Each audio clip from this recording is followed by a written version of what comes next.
Bom, já entrando agora em outros pontos, Roque, você citou esse acordo de paz que o Trump ele conseguiu entre Hamas e Israel. Quais são os pontos desse acordo? Ele propôs um acordo que tem 20 itens, Bruno. Basicamente é assim, o Hamas tem que devolver os reféns. E essa é a primeira fase. Quando o Hamas devolve os reféns, e isso foi assinado ontem. Quantos reféns eles têm ainda? Eles têm 20 vivos e corpos de 28. Eles vão devolver os 20 vivos, que estão há 2 anos em cativeiro. E vão devolver 28 corpos.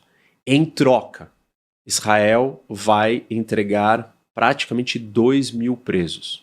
São 1.700 que foram presos desde o dia 7 de outubro e mais 250 terroristas que estão condenados à prisão perpétua, que serão soltos. Ah, eles vão devolver. Então tem uma troca, né, de reféns por prisioneiros terroristas. E aí nessa troca, Israel também tem que recuar para uma linha amarela.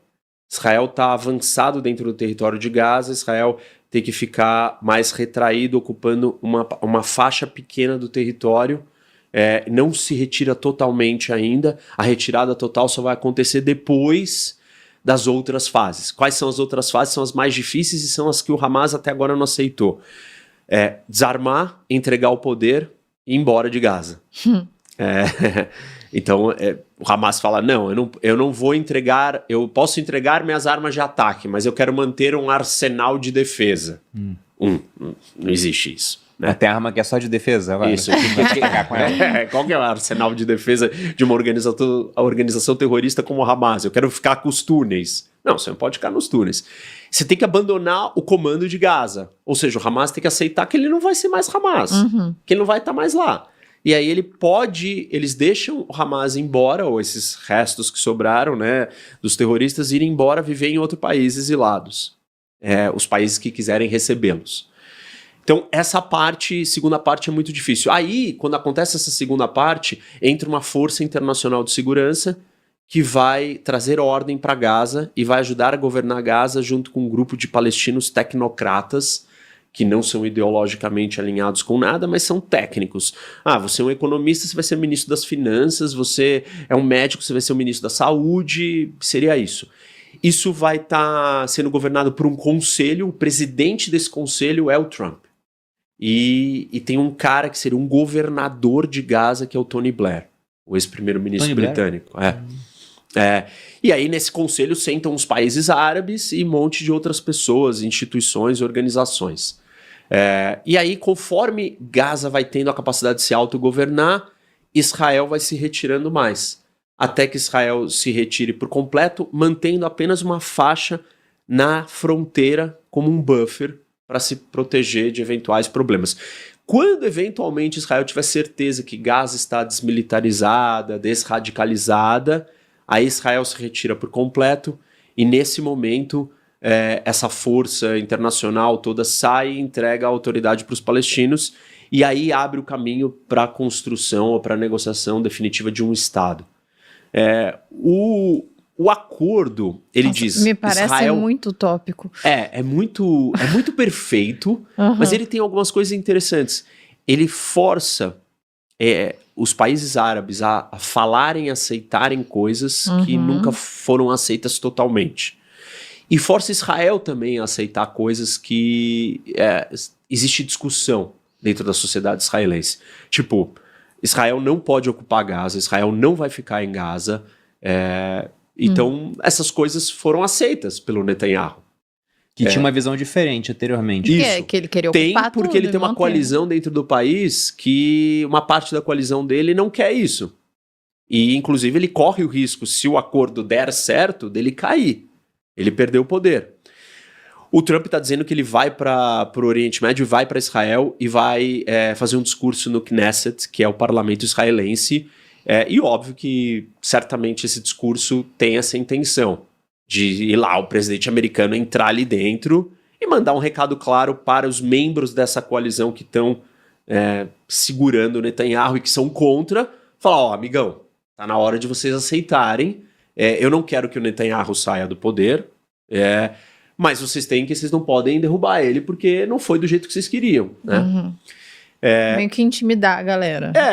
E assim, teve uma parte importante que foi, como eu falei, colocar essa coalizão de países árabes e muçulmanos pressionando o Hamas de um jeito muito intenso. Eu acho que isso fez diferença. A próxima etapa, né, vai ser mais difícil. A gente não sabe se vai acontecer. Dá para dizer que tem paz em Gaza? A gente tem um cessar-fogo. A paz ainda não está garantida, porque se o Hamas não quiser entregar as armas, eventualmente Israel vai partir para cima.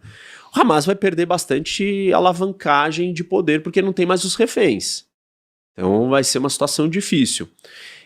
Eu entendo que o ataque que Israel fez ao Catar para eliminar as lideranças do Hamas ajudou bastante a pressão e os líderes do Hamas perceberem que eles vão ser mortos.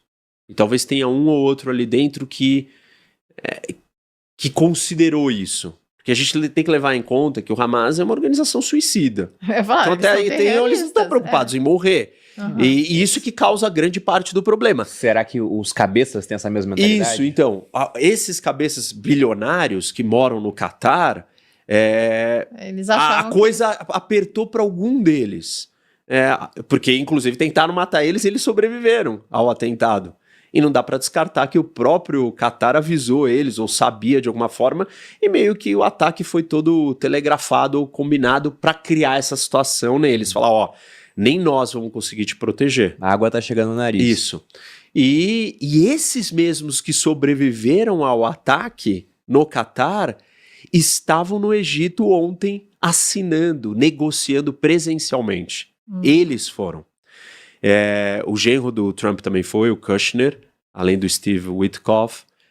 Então ele mandou gente de peso. Israel também mandou, e os países como Egito, Catar e Turquia mandaram alto escalão. Que foram os mediadores do acordo. Isso, e saiu.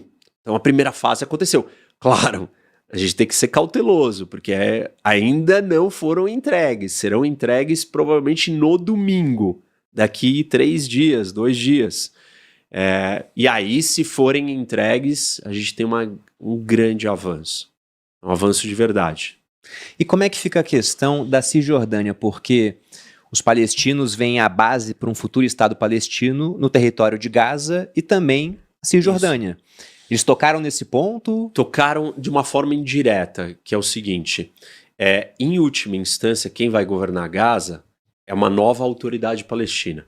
Então, nos 20 pontos, tem uma colocação dizendo o seguinte: será reformada a autoridade palestina. Porque a autoridade palestina não tem legitimidade, é uma liderança corrupta, antiga, radical de muitas maneiras. Então, para os palestinos conseguirem se governar sem ficar focando em guerra, em se desenvolver, você precisa desradicalizar e reformar a autoridade palestina. Os 20 pontos da proposta do acordo não falam como é que essa reforma vai ser feita. Só falam, a autoridade palestina será reformada. Quando ela estiver reformada, ela vai assumir Gaza e a Cisjordânia. Assumiria as duas áreas, então. Isso. E nesse momento que Gaza foi resolvido, se discutiria, então, um acordo definitivo para a criação de um Estado palestino nos 2 territórios. Um grande ponto dessa discussão o Estado palestino tem que ser desmilitarizado. E aí tem que entender como é que isso acontece na Cisjordânia, que é mais delicado porque a condição geográfica é mais difícil para Israel se proteger no caso da Cisjordânia se tornar um lugar armado como Gaza é. Por que não é armado desse jeito? Porque tem soldado israelense dentro da Cisjordânia, controlando as fronteiras com a Jordânia, controlando e policiando tudo que acontece lá dentro. Isso gera atrito, discussão, violação, problema, mas isso garante a segurança com que a Cisjordânia não vire Gaza. Um território inteiro cheio de túneis com um monte de gente armada pronta para pensar numa grande ofensiva contra Israel. Talvez a Cisjordânia não fez isso, não virou isso até agora, por essa razão. Então, em algum momento na criação do Estado palestino, Israel tem que se retirar totalmente. Talvez o que vai acontecer nessa negociação é Israel falar: vou ficar na fronteira com a Jordânia do lado de lá, da Cisjordânia. Quem vai controlar essa fronteira vamos ser nós. Os israelenses vão querer ter esse acesso para impedir que, enfim, armas ou outras coisas cheguem por ali. Perfeito.